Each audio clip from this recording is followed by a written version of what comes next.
ينتهي بالتعادل الإيجابي بهدف مثله. كان كل شيء جميل للمنتخب المصري، كان التقدم لمصلحة المنتخب المصري من خلال الشوط الأول عن طريق هذا اللاعب الذي قدم مباراة كبيرة إمام عاشور، والذي ساعد الفريق في أكثر من مناسبة للوصول لمرمى كورتوا وبلجيكا.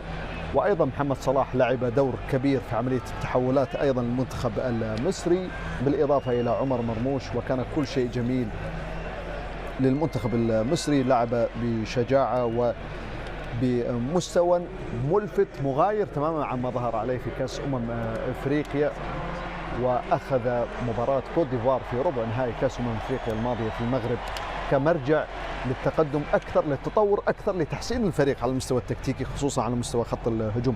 مباراة قوية، مباراة مميزة مع بلجيكا، حقق فيها العديد من النقاط واكتسب العديد من الأمور، منها الثقة أيضا كابتن محمد.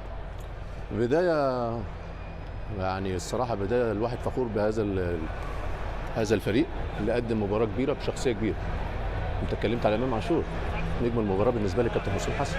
فاجئنا بهذا الأداء وبهذا الانضباط، ومش بس دفاعية، احنا سجلنا هدف وضيعنا العديد من الفرص، ومش بس الفرص حتى التغييرات كان شجاعا وجريئا. فاعتقد ان المباراة بداية قوية في مجموعة على الورق هذا المنتخب هو الأصعب بالنسبة له على الورق. المباراة القادمة إن شاء الله نبقى نكسبها وإن شاء الله نضمن عملية الصعود. صلاح قدم 75 دقيقة كان محطة أساسية وعديد من التمريرات المميزة بالنسبة له. ربما العامل البدني الكابتن حسام فكر إنه ينشط الجانب الهجومي، فالتغييرات النهارده تغييرات مميزة. اللعيبة النهارده بتوع نص الملعب مروان ومهند وحمدي فتحي ومحمد هاني رغم الهدف العكسي، وشوبير اللي عمل انقاذ مميز. فاعتقد ان احنا فخورين بهذا الاداء. البدايه قويه، البدايه تدي معنويات كويسه للولاد، ثقه. حمزه بدايه مميزه بالنسبه له، جريء. كان هناك عمل ضغط مهم بدون كوره، كان محطه اساسيه. مرموش عنده الافضل انما كان محطه اساسيه بالنسبه للولاد. فبدايه قويه، والواحد فخور انه شاف منتخب مصر ند بند مع 9 و10 التصنيف الدولي. فبدايه قويه، عاوزين بقى المرحله ونطوي الصفحه ونقدم شكل زي ما قدمناه في المباراه الاولى. فان شاء الله المكسب بالمباراه القادمه وتبقى 4 نقاط وتبقى ضمانه الصعود في عمليه الدور القادم بالنسبه لهذا الفريق. بدايه قويه، متشكرين يا كابتن حسام على هذا الاداء وهذا الشخصيه وهذا الانضباط التكتيكي المحترم امام فريق من اكبر فرق الموجوده على المستوى العالمي. هل نستطيع أن نقول بأن منتخب مصر حجم المنتخب البلجيكي في الشوط الثاني، خصوصا مع نهاية الشوط الثاني كانت في العديد من الهجمات وضغط كثيرا على منتخب بلجيكا كابتن يوسف؟ أول شيء مبروك المنتخب مصر على الأداء الجيد، أداء ممتاز يعني على مجمل المباراة. والشوط الثاني تكلمنا يا عبد العزيز أنه منتخب مصر محتاج يسجل هدف ثاني. أتيحت له فرص كثيرة خصوصا مرموش، يمكن 3 فرص، وكان يسجل هدف ثاني كان يقتل المباراة. لكن على العموم اظن مستوى جيد، اللاعبين قدموا مباراه كبيره، اختيار اسلوب طريقه اللعب كان ممتاز وكان ناجح، اداء اللاعبين شخص يعني فرد كان ممتاز، حتى اداء جماعيا كان ممتاز. انا بالنسبه لي افضل لاعب في المباراه بالنسبه لمنتخب مصر هو شوبير الحارس اللي انقذ الفريق من قبل 3 محاولات، كان جيد دائما خصوصا المحاولة الأخيرة للمنتخب البلجيكي كان مميز فيها، مميز. حارس ثابت، حارس تحس انه ثابت، يلعب برجليه بشكل جيد في عملية إخراج الكرة، دائما يعطي ثقة للمدافعين. والتغييرات كانت جريئة وكان ذكي حتى في تغييراته. دخول المدافع رامي ربيعة، عندما دخل لوكاكو تغير أداء الفريق بلجيكا، أصبح أكثر قوة وأكثر يلعب أكثر عمق. مشاهدة من أول لمسة تقريبا، مش هو اللي لمس بس يعني وجوده خلى أن الكرة تصطدم برجل هاني وسجل التعادل. لكن مع دخول ربيعة أصبح الدفاعيا أكثر، تقدم فتحي إلى وسط الملعب. التغييرات كما قلت دائما تغييرات تحتاج إلى بدلاء. أول شيء نهاية الموسم، ثاني شيء الطقس.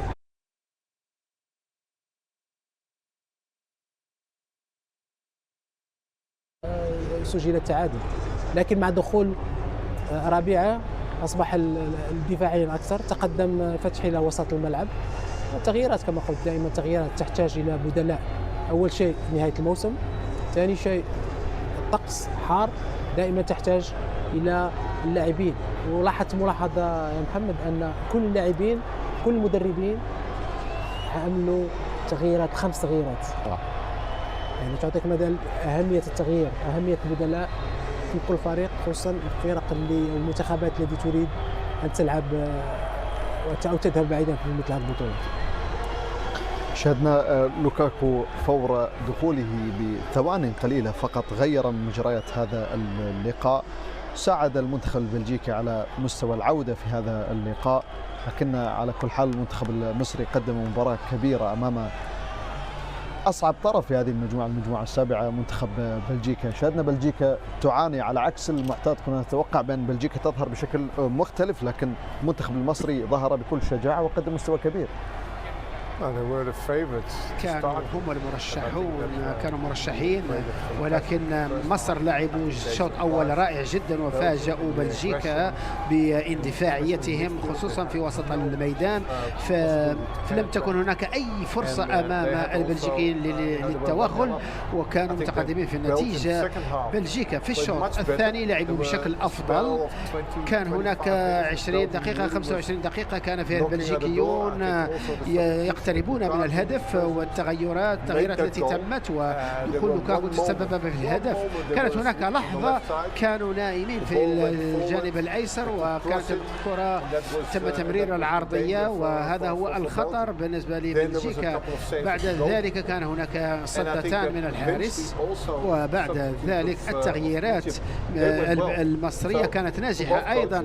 المدربان كانا ناجحين في التغييرات التي قام بها لأنهما أفادا الفريقين، بينما بالأمس هولندا التغييرات كانت سلبية وأضرت بالفريق، وبالتالي نهنئ الفريقين خصوصا مصر صراحة لقد قاموا أعطونا انطباعا قويا جدا. وما فاجأني أكثر هو أنه الحرارة كانت 31 درجة و90 دقيقة من الاندفاعية، كانت قوة وإيقاع مرتفع من الفريقين. هذا فاجأني صراحة، هذه اللياقة البدنية من المنتخبين في هذه الحرارة، قدموا 100% وحتى 10%، هنيئا لهما. أذكر مشاهدينا الأعزاء بأن رجل المباراة كان إمام عاشور أفضل لاعب في هذا اللقاء، والذي سجل وافتتح التسجيل لمنتخب مصر بهدفها الوحيد في مرمى تيبو كورتوا ومنتخب بلجيكا. المزيد حول هذا اللقاء بعد فاصل قصير.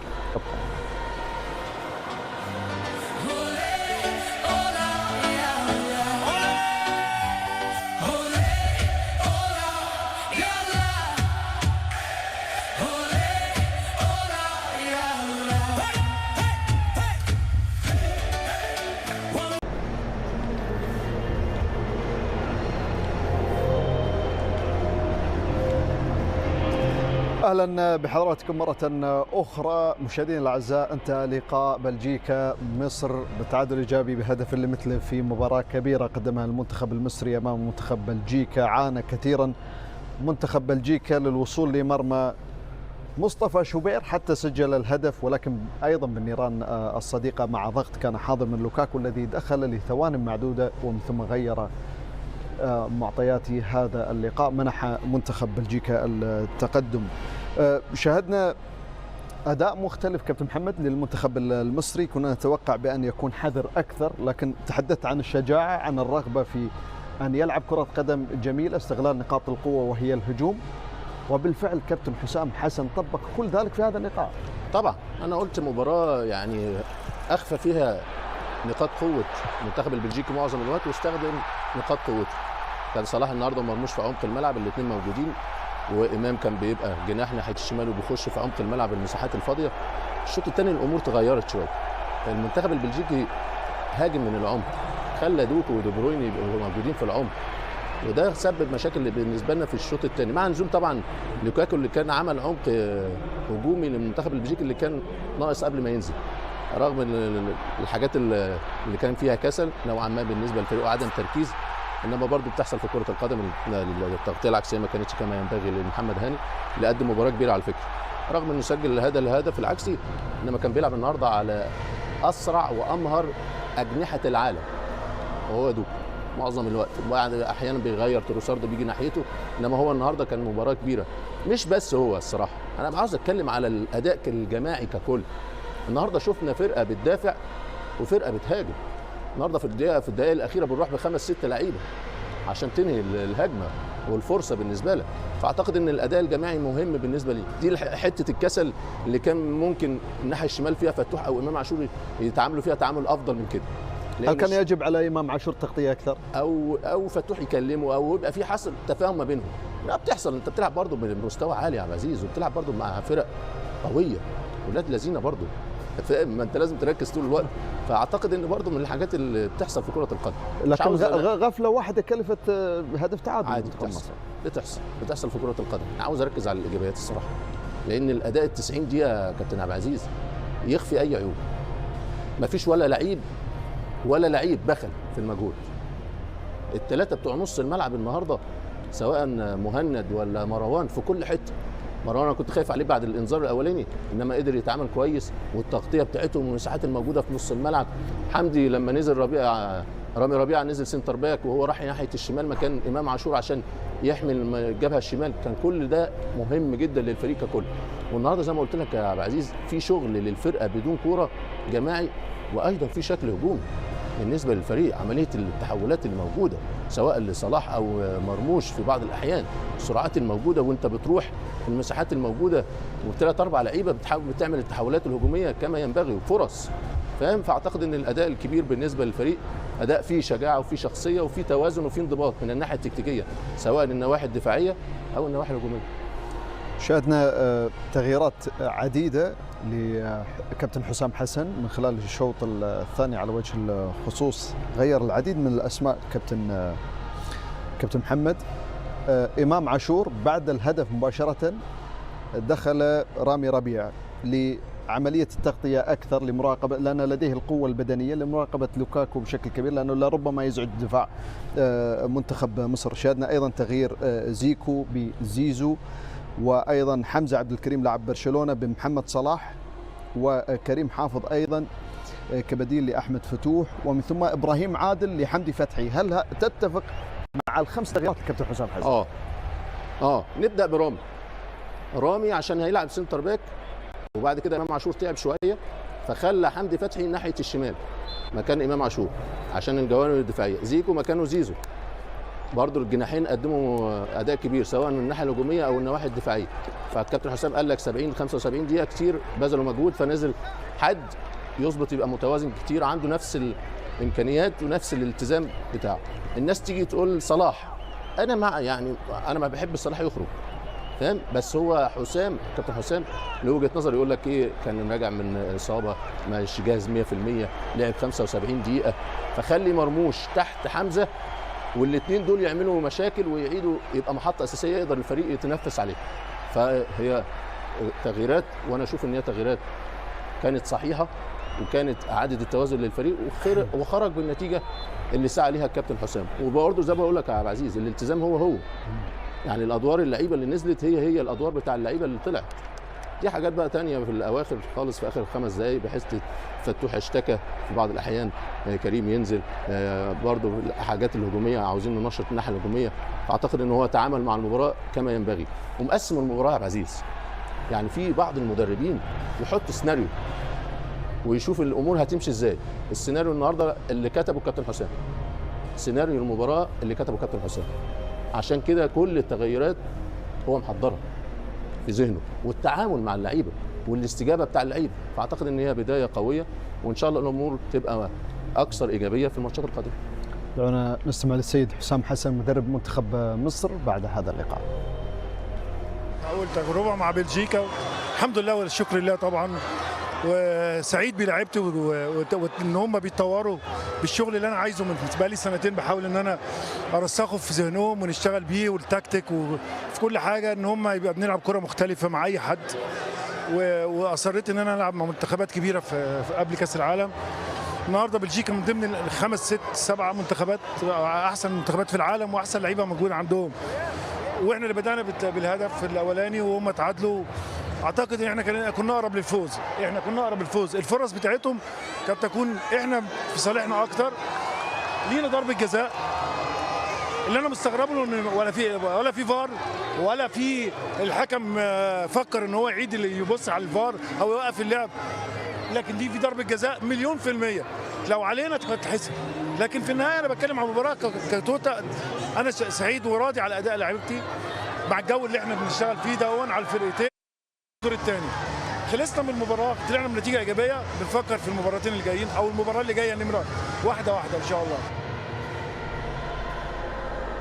شاهدنا كابتن حسام حسن يوقع على قميص محمد صلاح، قميص ليفربول، ويتحدث عن عمل سنتين كان بالنسبة لكابتن حسام حسن هو أن يصل بهذه البصمة إلى أن يكون المنتخب بهذا الشكل كفريق كرة قدم. تحدث أيضا عن ركلة جزاء لربما الحكم لم يحتسبها لزيزو لمنتخب مصر. كابتن يوسف، هل شاهدت هذه اللقطة؟ هل تتفق مع كابتن حسام حسن بأن يجب أن تكون هناك ركلة جزاء للمنتخب المصري؟ واكيد كان هناك فار يا عبد العزيز، انا لا اعتقد كان ضربه جزاء، لانه حتى هو كان يبحث عن ضربه جزاء اكثر. انا في اعتقادي ليست ضربه جزاء، لان حتى اكيد كان هناك فار ولم تكن هناك العوده الى الفار. شوف It's Ipon. No, I think خلينا نقول it's an obstruction. انه اعاق اعتراض. اللاعب، اعترض طريقه، ولكن I understand. انا اتفهم His passion for it. اتفهم I رد understand what he فعل tries to المدرب say, وما but يحاول it looked قوله. like an obstruction. يبدو على انه Then وقف a new امام foul. المدافع اكثر So مما I هو think خطا، I think the referee وبالتالي did well. اعتقد I think ان also the كان VAR الحكم did كان better. مصيبا في هذا القرار. No, لا But, جزاء، لا ركله جزاء، لا. It looked like an Ipon. مش حاب تعلق لا انا بحب الكابتن حسام. عشان ما احرجك يعني؟ لا عادي، براحتك. انا بحب الكابتن حسام بس ما فيهاش حاجه. والله يا اخي انت حقاني بصراحه. اخر مباراه نعم مش عند المدرب، اسلم على المدرب قالوا ضربه جزاء. لكن من حقه يا ابني حسام. لا من حقه يا طبعاً. كابتن يوسف، حسام انا بحب حسام على المستوى الشخصي. حسام ده لعيب يا جدعان، ده لعيبه ايقوني، فاهم؟ ونفس الحماس، نفس الحماس بتاع نفس ده صلاح اللي بيديه. هو راح حضن الحكم. كابتن حسام دايما معروف عنه بالحماس والروح. احنا لعبنا معاه تقسيمات في التمرين يا كابتن عبد العزيز، تمرين خفيف قبل الماتش. هو مثلا ياخد فرقه ويلعب تقسيمه، التقسيمه دي ما تخلصش الا هو كسبان، فاهم؟ نلعب يا كابتن حسام التمرين خفيف، نص ساعه تلت ساعه التقسيمه، يقول لك لا انا ما اطلعش خسران، ما اطلعش خسران. ده الروح اللي موجوده لدى الفريق، هو نقلها في البدايات. كانت الروح دي بقى طاغيه على الناحيه التكتيكيه. الان هو اتكلم بعد سنتين هناك بصمه تكتيكيه، هناك بصمه فنيه. الناس اللي بتقول مصر بتلعب كره دفاعيه بس، لا، مع احترامي للجميع، مصر النهارده دفاعيا ايطاليا، هجوميا تحس ان هم صراع فرنسا، هجوميا في الناحيه الهجوميه والتحولات السريعه. فالاداء ده ما نبخس الناس حقهم، ودايما تبقى تقول الحلو واللي وحش. ونيجي بقى للسلبيات اللي كانت قبل كاس العالم واختيارات الكابتن حسام. على فكره هو مر بضغط كبير. في مدرب ما يختارش الافضل، في مدرب يختار الانسب. هو كابتن حسام اختار الانسب، وهو من وجهه نظره، فالكل لازم يبقى وراه. خلاص بقى بدانا الماتشات وبدانا اول ماتش، لان هناك اعتراض على عدم اختيار بعض الاسماء. بص يا كابتن، كله زي بعضه، زيد زي عبيد، ما عدا صلاح ومرموش وشويه امام عاشور.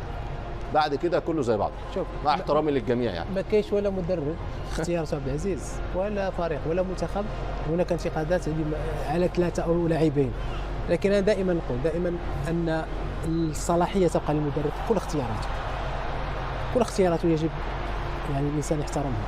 هو الان له سنتين، له رؤيه لربما قد تكون اوضح، وله ايضا الكلمه العليا كمدرب. يا كابتن عبد العزيز، شوف الفرص اللي احنا بنقولها، شوف التحولات، شوف الفريق رجع ازاي واستخلص الكرة، ومحطتين اساسيتين اللي هم اسرع اتنين عنده، يعني عمل واختيارات المدرب منعكسه الان على المنتخب المصري. طبعا لا، اصل بص، الكرة بتبان، الناس مش بس. لكن محمد اليوم مرموش كان شويه اناني، يمكن ثلاث فرص كان يمرر عنده احسن. مرموش عنده احسن. لا كان يمرر، خصوصا الشوط الاول كان في كره على الطرف. على الخط كان صلاح، وكان اظن لاعب اخر قادم كان ممكن يعطيه. يعني شايف الفرص يا كابتن يوسف، ثلاث تمريرات بثلاث محطات بتضرب الخطوط بتاعت المنتخب بلجيكا. هذه في بدايه الشوط الثاني جاتهم 3 فرص، لو نسجلوا الثاني كان يقتل المباراه. يعني الفرصه القوه اللي كان يمر فترات قوه وما تسجلش لك الفرص هذه تستغلها، ممكن فرصه ضدك تسجل عليك، يعني تندم على الفرص اللي جاتك. هو غير امام عاشور برامي ربيع، هل كان افضل موافق. على سبيل المثال ان يخرج مرموش لا بدل امام عاشور؟ لا يبقى مرموش. لا مرموش اننا امام عاشور قدم مباراه كبيره للمستوى الدفاعي، يعني هو افضل لاعب في المباراه طبعا، يستاهل، يستحق. انا شفت حتى مصطفى شوبير كان قدم مباراه كبيره اليوم، وكذلك من احد افضل اللاعبين في المباراه. تكلمت على ربيعه متى دخل؟ عندما دخل لوكاكو قوي البنيه، فربيعه كذلك قوي، لكن عندما قوه بدنيه، نعم عندما دخل اعطى استقرار اكثر. فتحي تقدم وسط الملعب واصبح ربيعه يعني شيء طبيعي انه مكانه ربيعه بحكم خبرته، بحكم تجربته، وبحكم التفاهم بينه وبين ياسر، يعني اصبح هناك استقرار انه دخل بعد الهدف التعادل. يعني مع دخول لوكاكو تمكن من اول لمسه رغم انه مش سجل، ولكن كان وراء الهدف، سجل هدف التعادل، لكن دخوله اعطى استقرار اكثر للدفاع، اصبح افضل. وبالتالي شاهد المحاولة حتى في العشر دقائق الاخيره فكرني في يعني ان تحس ان بدنيا فريق جاهز، حتى البدلاء اعطوا اضافه. وهذه هي دائما عندما تكون عندك المجموعه كل شيء جاهز لمثل هذه المباريات، انك بالاكيد انك راح تحتاج كل مجموعه، ليس فقط الخمسه لاعبين اللي دخلوا اليوم، حتى اللاعبين اللي لم يشاركوا اليوم غيكون عندهم دور، ان مع توالي المباريات يكون العياء، تكون هناك بعض الاصابات، يكون هناك بالتالي انت تحتاج كل مجموعه. وهو هذا الشيء المهم عندما يركز المدرب على المجموعه، يعطي الفرص لكل اللاعبين، بالتالي الكل الان عليه ان يكون جاهز محضر انه سيعتمد عليه في ما تبقى من المباراه. دعونا نستمع لامام عاشور افضل لاعب في هذا اللقاء، ماذا قال بعد التعادل مع بلجيكا؟ احنا زعلانين، كان في ايدينا الماتش ان احنا ناكد بجون واثنين وثلاثه. اللعيبه بصراحه عملوا ماتش كبير جدا، بشكرهم طبعا وبشكر الجهاز الفني. ويمكن مش عارف اكيد زعلانين، اكيد كلنا زعلانين، كان نفسنا نكسب الماتش، ضيعنا كتير ورحنا للجون كتير. الحمد لله ربنا كرمنا بونت، وان شاء الله باذن الله الماتش خلص خلاص، عندنا الماتش الجاي ان شاء الله نفكر فيه. وبشكر الجمهور طبعا اللي كان موجود النهارده.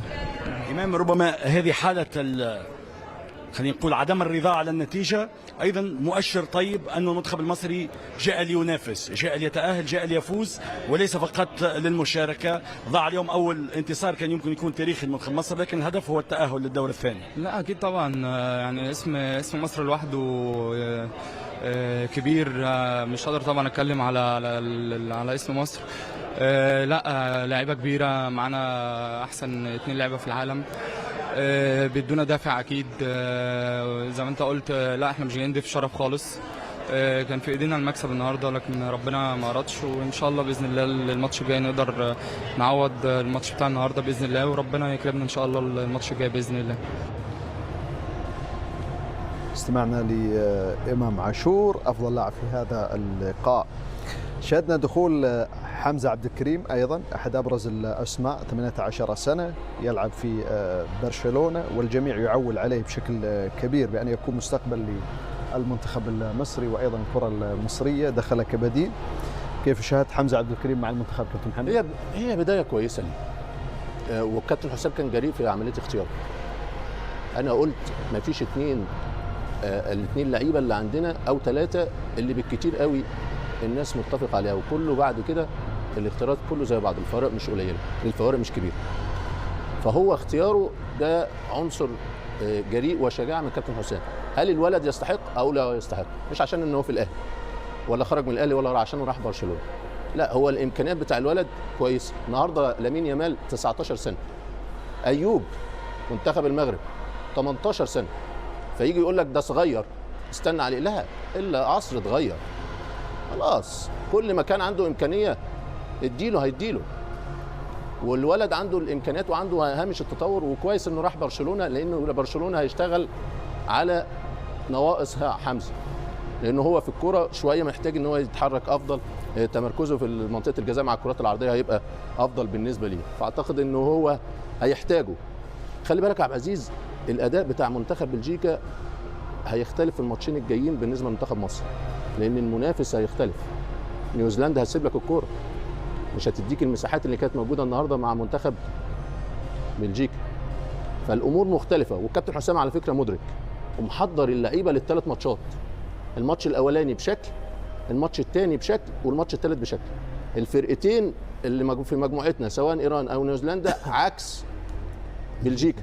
بلجيكا هتاخد الكوره وتاخد الاستحواذ وهتديك المساحات، فالتشكيله اللي بدا بيها الكابتن حسام نفذت اللي هي الهجمات المرتده السريعه والارتداد وعمليه التحرك بسرعه وبثلاث اربع تمريرات. نيوزيلندا مش هتديك كده، نيوزيلندا مش هتديك كده ولا ايران، فالطبيعي ان الامور هتختلف شويه ومباراه واعتقد ان دي بدايه قويه. الامور اللي اتحسنت في منتخب بلجيكا وبقى خطر ليه في الناحيه الهجوميه، دي بروين يقرب من مصطفى شوبير من المناطق في العمق الملعب، دوكو بقى يستغل في عمق الملعب كتير، والمساحات بقت واسعه نوعا ما بين المدافعين بتوعنا ووسط الملعب، فكانت بالنسبه لهم كانت عمليه التسديد او الفرص الموجوده. انما بعد كده مع التغييرات والتركيز، استعاده تركيز الولاد وتوازنهم، اعتقد ان النتيجه ايجابيه ونتيجه مرضيه.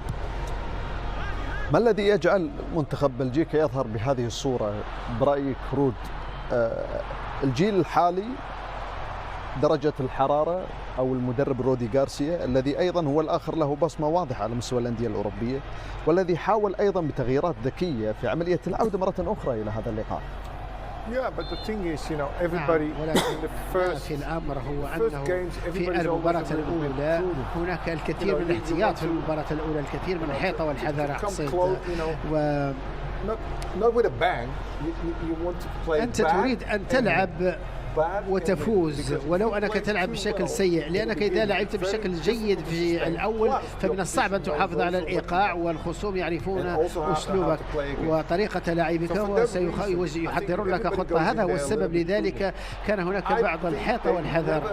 أظن أن البلجيكيين لم يظنوا أبدا من أن بلجيكا أن المصريين سيلعبون بهذا المستوى، ربما قللوا من قيمتهم، وهناك مسألة الحرارة، ربما يقولون لنلعب ببطء، لكن المصريين كانوا يلعبون بجنون وبسرعة، وهذا فاجأ البلجيكيين. في الشوط الثاني رأينا بلجيكا بإيقاع آخر مختلف، 20 دقيقة تقريبا بلجيكا كانوا جيدين، وكانت لديهم فرص كبيرة مثل هذه التي أهدرها لوكاكو، كان عليه أن يسجلها، فهذه مخصصة له، هذه من الكرات التي يدخل التسجيل منها. أظن أنه على العموم كانت التعادل كان عادلا للجانبين، كل واحد كان يمكنه أن يفوز، بلجيكا كان يمكنه أن تفوز ومصر أيضا كان يمكنها أن تفوز، وبالتالي أقصد أعتقد أن أنا استمتعت بالمباراة صراحة ل90 دقيقة، كنت أتفرج وكانت المباراة جميلة جدا، كنت مركز، كنت غالبا أحيانا على هاتفي، بينما في هذه المباراة كان تركيزي كله على المباراة لأنها كانت ممتعة جدا، وأنا سعيد لهذا الأمر. أمر جيد من بلجيكا وأمر جيد جدا لمصر. دعونا نستمع لحمزة عبد الكريم، أحد أبرز اللاعبين الصغار في السن في منتخب مصر، لاعب برشلونة لمصر. دعونا نستمع لحمزة عبد الكريم، أحد أبرز اللاعبين الصغار في السن في منتخب مصر، لاعب برشلونة، بعد هذا اللقاء. الجمهور اللي جه، الجمهور كان عامل أجواء بتحمس اللعيبة جوه وبره الملعب كمان، فلازم نشكرهم على ده، وإن شاء الله نركز في الماتشات اللي جاية وناخد كل ماتش 3 نقط. دخولك مكان لاعب كبير جدا وأيقونة في منتخب مصر يكون لك دافع أنه المستقبل اليوم للشبان في منتخب مصر؟ أكيد من غير شك، يعني حاجة يعني ما تتوصفش. يعني استمعنا لحمزة عبد الكريم. تشعر بأن المشجع المصري يحتاج للاعبين مواهب أكثر، يعني تعول كثيرا على المواهب الشابة وتريد الأكثر وتنتظر الأكثر من هذا اللاعب على وجه الخصوص كابتن يوسف؟ هو الشيء الأهم عبد العزيز أنه الآن أصبح في برشلونة تحتاج نوعية لاعبين، خصوصا أنهم لاعب صغار السن، جودة عالية، ثم يكملون تكوينهم ثم يتعاقدون مع فرق أوروبا. دائما عندما تلعب في الهاي ليفل ينعكس بشكل إيجابي على المنتخب. في السابق منتخب مصر ما كانش عندهم يعني الفكره ان دائما اغلب اللاعبين كانوا من الدوري المصري المحلي، من الدوري المحلي. نعم. حتى اللي سجل اليوم من الدوري المحلي طبعا. دائما بين الزمالك والاهلي والان مع البيراميدز، لكن الان مع الكره الحديثه ومع التطور اللي اصبحنا نشاهد لاعبين في اوروبا خصوصا لاعبين صغار السن، وهذا شيء جيد.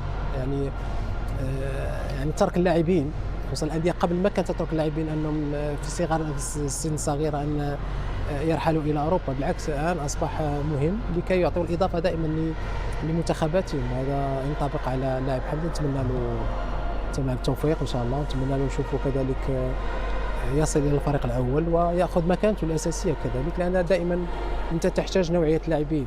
لماذا المنتخب المغرب دائما كما قلت الان وصل الى ما وصل اليه؟ لانه عنده لاعبين يلعبون في فرق اوروبا، يلعبون في دوري الابطال، يلعبون ضد لاعبين كبار، وهذا كما قلت انعكس على الاداء المنتخب. بالتالي هذه الافكار هذه جديده بالنسبه للمنتخب مصر، بالطبع لاعبين مثل هؤلاء اللاعبين سيساعدون الفريق في دائما تحقيق النتائج والتطور والوصول الى المستوى اللي دائما يطمح له الجمهور المصري.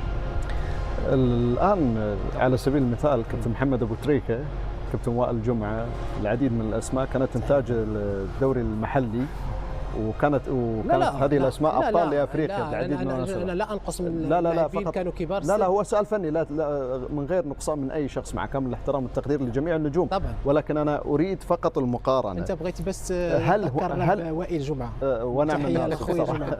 مبروك يا وائل، مبروك يعني الآن نتمنى التوفيق إن شاء الله. إن شاء الله. والآن مع الأهلي المصري، وعلى فكرة نادي الأهلي المصري يعني تعاقد مع أحد أبرز الأسماء على مستوى التدريب، كابتن حسين عموتة، له مشوار حافل بالإنجازات وتطوير أيضا الأندية التي سبق له أن دربها.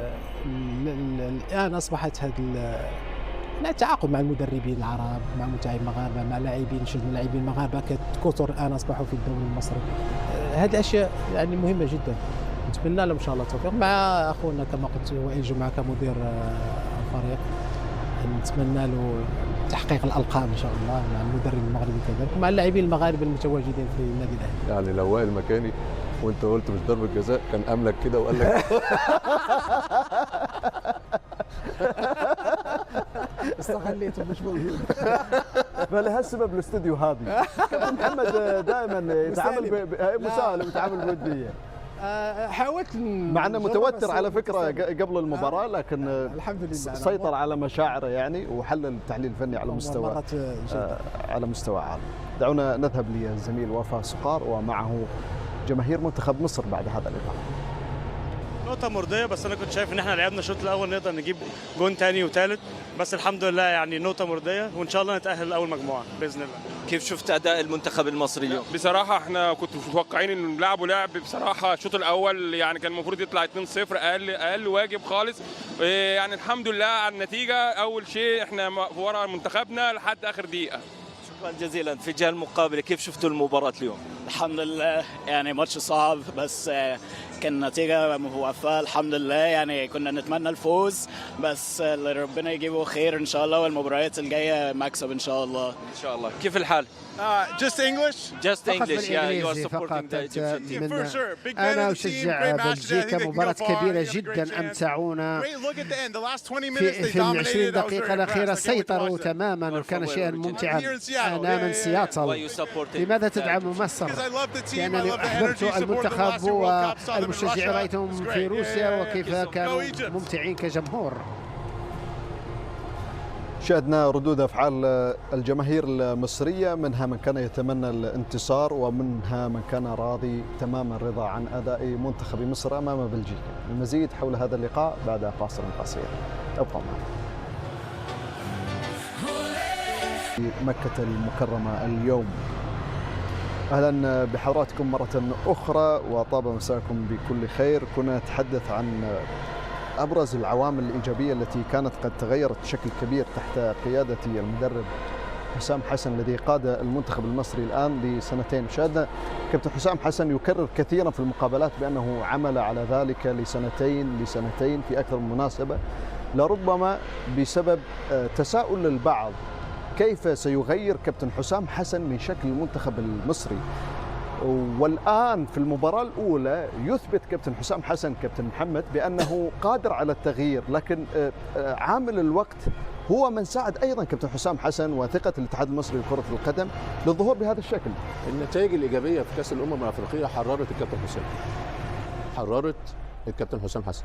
كابتن حسام كان حلمه يقود منتخب مصر في كأس العالم، هو كان متخوف النتائج تبقى سلبية في كأس الأمم فيتم إقالته فما يمسكش الفرقة في كأس العالم. بعد النتائج الإيجابية في كأس الأمم تحرر الكابتن حسام. على فكرة في ثقافة لازم الناس تفهمها، في ثقافة معينة احنا اتربينا عليها في الجمهور المصري أو اللعيبة المصرية. احنا بنحب الكرة الهجومية، احنا بنحب الكرة الهجومية، وحسام حتى وهو لعيب كان يحب الكرة الهجومية، بس التخوف من النتائج السلبية يخلي المدرب مهتم قوي بالجوانب الدفاعية، يغير قناعاته. فالنتائج الإيجابية في كأس الأمم الناس كانت بتعيب عليه بعض الأحيان المبالغة في الجانب الدفاعي والتحفظات الدفاعية. النهارده هو لعب كرة دفاعية كويس وكرة هجومية، فالتحرر ده ناتج ان الامكانيات الموجوده عندك تقدم لك ايه. وانا قلت في بدايه الاستوديو قبل ما نتكلم مع عبد العزيز، قلت نقاط قوه المنتخب المصري فين؟ احنا كنا قلت لك في الهجوم، فلازم تلعب على نقاط قوته. حسام النهارده لعب على نقاط قوته واحتوى نقاط قوه المنتخب البلجيكي معظم الوقت. فده التوازن والنضج لدى المدرب، انه ما يبصش بس لنفسه، هو يبص شويه للمنافس ويبص لنفسه. فانا بقول لك النتائج الايجابيه والتحرر اللي وصل له بعد نتائج كاس الامم والثقه اللي خدها خلت الفريق يقدم هذه المباراه الايجابيه. تكامل، احنا بقولنا التكامل في كره القدم، انت تدافع كويس وتهاجم كويس. حتى التحالات اللي ما بين الحالتين، الارتدادات الدفاعيه السريعه، التحولات الهجوميه سريعه وباعداد وبعدد، مش باثنين ولا ثلاثه، لا بثلاثه واربعه. الترحيل نفسه بتاع المنظومه الدفاعيه، ازاي الترحيل الاربع مدافعين موجودين وقدامهم الاربعه اللي موجودين بتوع نص الملعب، ازاي الخط الامامي خط الضغط الاولاني بتاعك مرموش وصلاح، وازاي يربطوا الاثنين مع الاربعه بتوع نص الملعب وراهم، عشان يبقى فيه ما يبقاش فيه مساحات ما بين الخطوط الثلاث خطوط، وامتى يروحوا يضغطوا عالي وامتى يبقى فيه ميديان بلوك وبعد كده لو بلوك. فاعتقد ده نجاح كبير، وده البصمه اللي بيقول عليها. وزي ما قلت المدرب عشان ينقل افكاره محتاج وقت، محتاج وقت وهدوء. احنا ما عندناش كده في مصر. اصعب حاجه ان انت تمسك مدير فني لمنتخب مصر، لان ال 120 مليون بيفهموا كوره. ال 120 مليون هيوقفك في الشارع يقول لك يا كابتن حسام ما تلعب 4-3-3، يا كابتن حسام ليه انت لعبت 3-5-2، يا كابتن حسام ليه بالغت في الدفاع. فدي اصعب حاجه لدى المدير الفني لمنتخب مصر. 120 مليون يشيلون كابتن حسام حسن. ايوه تخيل كل يوم ال 120 مليون ضغط كبير. ال 120 مليون بيفهموا كوره، ناهيك عن وسائل الاعلام. ايوه 120 مليون بقول لك بيفهموا كوره. العيل الصغير عندنا اول ما يتولد الهديه الاولى بتاعته كوره، فاهم؟ فده الثقافه الموجوده، الناس بتحب تشوف منتخبها يلعب كره هجوميه، مش كل الوقت. انا بحب الكره الهجوميه، بس العب انا مثلا بلاعب بلجيكا دلوقتي وبتاع واروح ضاغط عالي وبتاع وورايا في دي بروين تارك مساحات في الخلف ودوكو ولوكاكو وبتاع. فالتوازن مطلوب، وزي ما قلت هو النتائج اللي نوعا ما اللي بتخوف نتائج المنتخبات العربيه. مثلا النهارده خد منتخب تونس خد نتيجه هزيمه كبيره، فالطبيعي ان انت تبقى تعزل نفسك لان احنا زي ما العرب بنبص لبعض، فلازم هو يتم هذا العزل عن الضغوط الموجوده، عن نتائج الاخرين وخاصه المنتخبات العربيه، ويبص حسب المجموعه. النهارده هو عدى الاصعب على الورق، بس الاثنين المختلفين المنتخبين الموجودين معانا اسلوب مختلف، محتاج تعامل مختلف، محتاج توظيف مختلف. دعونا نستمع للسيد رودي غارسيا مدرب منتخب بلجيكا بعد هذا اللقاء. كنا نتوقع هذا التوقع من المصريين، فهي واحدة من أقوى المنتخبات الأفريقية بلاعبين خارقين للعادة مثل صلاح الذي دربته في روما، وهناك أيضا مرموش والآخرون أيضا لديهم جودة عالية. إنهم منتخب صلب، وضد مصر كان الفكر هو أن لا ندعهم يتقدموا في النتيجة، لأن هذا يلعبون بأريحية، وفي المرتدات كانوا خطيرين، لكن على الأقل في 1-0 كنا دائما نتعامل مع الأمور بذكاء. وبعد ذلك ما أحببته وأننا تعادلنا، والهداف كان أتى من الدكة الاحتياط والتغييرات كانت إيجابية. فهذه النتيجة عادلة في نظري، منطقية. كانت تسديد حارسهم أنقذ كم لقطة، ونحن أيضا تعرضنا لهجمات خطيرة جدا من جانب المصريين، وكان يمكننا أن نستقبل الهدف الثاني. هذا عادل كنتيجة صراحة. فهمت لماذا قفزت من الفرحة بعد الهدف التعادل، وأن تبدأ التعادل في كأس العالم أفضل من أن تبدأ بالخسارة. تماما كنا نريد أن نفوز، وكنا متأخرين، كنا نريد أن نتعادل، وهذه خطوة مهمة، وبالتالي كان ضروري أن نحتفل بهذا الهدف لأنه هدف مهم جدا لروميلو بالنسبة إلينا. بعد ذلك كنت أتمنى لو أننا فزنا 2-1، لم يكن كذلك الأمر، لكن سنفعل كل شيء للفوز على إيران، وسنتابعهم في مباراة نيوزيلندا لنرى كيف نتعامل معهم في المباراة القادمة. له نظرة مختلفة سيد رودي غارسيا في هذا اللقاء، ويريد أيضا نقاط 3 من كلا الغريمين الآخرين في هذه المجموعة السابعة، نيوزيلندا ومنتخب إيران. هل تشاهد بأن رودي غارسيا كان واقعي أكثر في التعامل مع هذه المباراة، كان واقعي أكثر في عملية التغييرات، في عملية حتى الزج بلوكاكو، لأن لوكاكو غير جاهز للعب 90 دقيقة كاملة؟ إذن كان ثقيلا كما يبدو، خصوصا لما كان عليه أن يربط، ولكنه لما يكون قريبا من المرمى يكون خطيرا. كان عليه أن يسجل الهدف الثاني بضربة رأسية. التغييرات كانت ناجحة من جانب غارسيا. أحببت المقاربة في الشوط الثاني، كان هناك اندفاع قوي، توغلات أخطر أيضا، وكانت لدى البلجيكيين صعوبات، خلقوا مصاعب كثيرة للمصريين أقصد، والتغييرات كانت ناجحة، أعطت دماء جديدة للفريق، وهذا علينا أن نهنئ المدرب الآخر أي غارسيا. لعبوا ضد فريق قوي جدا، وبالتالي هم لم يلعبوا ضد فريق سيء. على الورق تظن أنه عليهم أن يفوزوا، لكن على أرضية الملعب فتبين لنا أن مصر أظهرت للعالم أنه في منتخب جيد جدا، وكيف يلعب كرة قدم جميلة. هذا يشرف الكرة العربية. الجميع كان يتطلع لهذه المباراة. المغرب لعبوا بشكل جيد جدا، الكل قطر لعبوا أيضا بشكل جيد جدا. هذا جميل جدا ما يحدث للكرة العربية في هذه المنطقة، وأظن أنه الآن بصدد اكتساب الاحترام، هذه هي نتيجة في هذه المباريات الأولى، ونتمنى أن يقدموا أفضل في المباريات القادمة. فالوحيد الذي لم يؤدي هو تونس، ويبدو أنهم أقالوا المدرب لاموشي، ولنرى ماذا سيحدث. لكن هذا ليس هو السبيل في نظري، أن تقيل المدرب صراحة. يمكنك أن تخسر المباراة، هناك منتخبات تخسر، وربما أن الفريق ليس بتلك الجولة التي يعول عليها الجمهور. عليك أن تقبل الواقع. الأمور الأخرى نتمنى أيضا الليلة أن السعودية أن يحققوا نتيجة إيجابية، يظهرون للعالم كيف هي جيدة، وكيف أن هناك شغف بكرة القدم في العالم العربي. دعونا نستمع لمروان عطية بعد هذا اللقاء، بعد التعادل مع منتخب بلجيكا. بسم الله الرحمن الرحيم. الحمد لله كان ماتش كبير جدا، اول ماتش في المجموعه مع منافس قوي، مرشح دايما للنهائيات على طول دايما، وفريق كبير عنده لعيبه كبيره جدا، وعنده لعيبه خطر جدا زي دوكو ودي بروين، احسن لعيبه في العالم يعتبر. بس الحمد لله قدرنا نحضر بشكل كويس، وقدرنا ندرس قوه الضعف ونقط القوه ونقط الضعف، والحمد لله اشتغلنا عليها كويس. الحمد لله رحنا وجبنا جون، ورحنا بفرص كتير مرتده، استغلنا صلاح ومرموش والسرعات بتاعتنا، والحمد لله قدرنا نعمل ماتش كبير. بس الحمد لله يعني نقطه، الحمد لله يعني كنا كسبانين، كنا نقدر نحقق الفوز. بس بشكر اللعيبه، كانت رجاله من اول دقيقه لاخر دقيقه، واحنا جايين من اول يوم.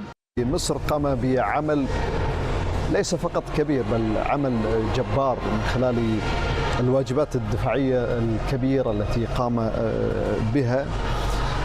تحدثنا بأن خط الهجوم لدى منتخب مصر بكل تأكيد يضم أسماء مميزة وهي نقاط القوة الأبرز في تشكيل السيد حسام حسن، لكن أيضا من جانب آخر كان في الواجبات الدفاعية كابتن يوسف كبيرة مهمة مميزة. مصطفى شوبير حتى حارس المرمى قام بعمل جبار، كان في الواجبات الدفاعية كابتن يوسف كبيرة مهمة مميزة. مصطفى شوبير حتى حارس المرمى قام بعمل جبار. أنا بالنسبة لي مصطفى شوبير أفضل لاعب في المباراة في منتخب مصر. نعم أكيد في المباراة، لأنه التصديات كانت مهمة، وشاهدنا تقريبا 4 تصديات كانت أهداف، خلى الفريق في المباراة في العديد من المرات. أعطي ثقة، دائما يعطي ثقة للمدافعين. ذكي خروج، كذلك الكرات العالية دائما مميز. ميزة أخرى عنده أنه يلعب بالرجلين بشكل جيد، بالتالي أي مدرب يحب اللعب الكرة ويحب البناء من الخلف تحتاج نوعيات هذه الحراس، يعني في عملية إخراج الكرة يجيد إخراج الكرة بشكل جيد. المدافعين كانوا كذلك مميزين اليوم، ما كانش هناك أخطاء فردية على المستوى الفردي، وهذا شيء مهم. جماعيا كانوا منظمين بشكل جيد، رغم أن تكلمنا على فتحي أنه ليس بمدافع، لكن اليوم كان مرغم أن يلعب في الخط الدفاع إلى أن تم تغيير أسلوب طريقة اللعب، مش أسلوب طريقة اللعب. المدافع هنا تدخل ردة فعل جميلة ممتازة جدا، يعني خلى منتخب مصر في المباراة. من غير هذا حتى في الشوط الأول كانت عنده تدخلات مهمة وشاهدناها، يعني حتى في المباريات الودية ضد البرازيل تقريبا 4 انفرادات وكان مميز. دائما عندما تلعب على المنتخبات الكبيرة وتلعب مباريات كبيرة والتصديات تعطي المدرب ثقة، تعطي الحارس ثقة كبيرة، وهذا شيء جيد. ودائما كنا نطالب بأساسية هذا الحارس، رغم في بعض الأحيان أنا أعتقد أنه ظلم كثيرا في ناديه، لكن الآن هو يجازى بالصبر لصبر، وبالتالي الآن أخذ مكانته كأساسي لا مع المنتخب ولا مع ناديه الأهلي. دعونا نستمع للمهدي سليمان الحارس الاحتياطي لمنتخب مصر، ماذا قال بعد هذا التعادل أمام بلجيكا؟ لا ما فيش تعليق عن التحكيم والله. طبعا احنا كلنا مشدودين عشان ده اول ماتش لينا في البطولة، وعايزين نعمل نتيجة كويسة ونكسب، بس يعني الحمد لله. طبعا الموضوع اتأخر كتير، الواحد بيجتهد من صغره، ما حالفنيش الحظ ان انا ابقى في البطولة بتاعت 2018. الحمد لله، بشكر ربنا وبشكر نادي الزمالك على ان هو من اسباب ان انا موجود هنا. طبعا كل واحد بيحلم بيشارك، بس الحمد لله طول ما الفريق بيأدي بشكل كويس وكلنا مفيش فرق. احنا كلنا يعني مصطفى بيلعب النهارده كأن انا بلعب ان هو يبقى كويس، انا مبسوط ان هو بيأدي بشكل كويس، واي واحد فينا. استمعنا للمهدي سليمان الذي صرح بعد هذا التعادل مشاهدينا الاعزاء امام منتخب بلجيكا. تحدث كابتن يوسف عن صبر مصطفى شوبير على اللعب والانتظار حتى يكون اساسي. شاهدنا منافسه كبيره بين حراس المرمى المصريين على اخذ المكان الاساسي، لكن هناك تنافس شريف بين حراس المرمى. خلي بالك مصطفى شوبير بيحمل اسم كبير، اسم ابوه اسطوره من اساطير كره القدم المصريه في الحراسه، فبرضه بتديله مسؤوليه وبتحط عليه ضغوط، ودايما بيبقى في وضع اتهام. بس هو الولد شخصيته على فكره عملت معاه شخصيه هاديه محترم جدا قوي، مؤدب قوي. برايك في تصريحات المهدي سليمان؟ فيها رضا، فيها تعاون، فيها حب لزملاء في الفريق، في الروح الموجوده، الروح الجماعيه. ما فيش حد بيكسب ب 11 ولا ب 16 بس. البطولات المجمعه ال 26 بيبقى لهم دور، 26 اسم، وعشان كده الاختيارات بتاع الاسماء بيبقى بتحط دي في الحسبان. اللعيبه هتقعد، ممكن تبقى في منتخبات هتقعد 40 يوم، وفي بعض اللعيبه لو تبقى موجوده هتبقى بتسبب المشاكل. فالروح كويسه، مصطفى عمل بدايه كويسه وعنده مستقبل كبير وشخصيه هاديه وبيعرف يتعامل مع الضغوط. التصدي بتاعه تصدي كويس قوي، التعامل في الفوت ورك بتاعه كويس قوي. فاتمنى له التوفيق واتمنى للمجموعه كويسه كلها التوفيق، وللشناوي ما يفقدش تركيزه ويبقى صبور، يبقى التنافس هو اللي بيعلي مستوى اللعيبه. المجموعة السابعة والتي تضم المنتخب المصري، المنتخب البلجيكي، ومنتخب نيوزيلندا، ومنتخب إيران. كيف تشاهد هذه المجموعة؟ كيف تشاهد حظوظ المنتخبات المتواجدة الآن خصوصا بعد ظهور منتخب مصر أمام بلجيكا بهذه الصورة؟ هناك فرصة كبيرة أمام المصريين للتأهل، لأن الثالث أيضا يتأهل، وبالتالي إذا فزت بمباراة واحدة فقد تأهلت تقريبا عمليا، وبالتالي أنا أتفهم لماذا المصريون مستاءون، لأنهم أضاعوا فرصة كبيرة جدا كانت أمامهم، ولكن كما أعتقد أن يجب أن يكونوا راضين صراحة، وعليهم أن يتأهلوا في نظري، عليهم أن يتأهلوا. سأتفاجأ إذا لم يتأهلوا. شاهد مشاهدينا الاعزاء اولى لقاءات هذه المجموعه، بلجيكا تعادلت مع مصر في انتظار لقاء يجمع منتخب ايران بنيوزيلندا، بلجيكا ومصر تقاسموا النقاط والاهداف في هذا اللقاء، في انتظار لقاء الجوله الاولى ايضا من هذه المجموعه بين ايران ونيوزيلندا. وصلنا لختام هذه التغطيه، اشكر محللي بين سبورتس نجوم الكره العالميه والعربيه، كابتن محمد ابو تريكه، كل توفيق لمنتخب مصر ان شاء الله في القادم. شكرا لرود خالد.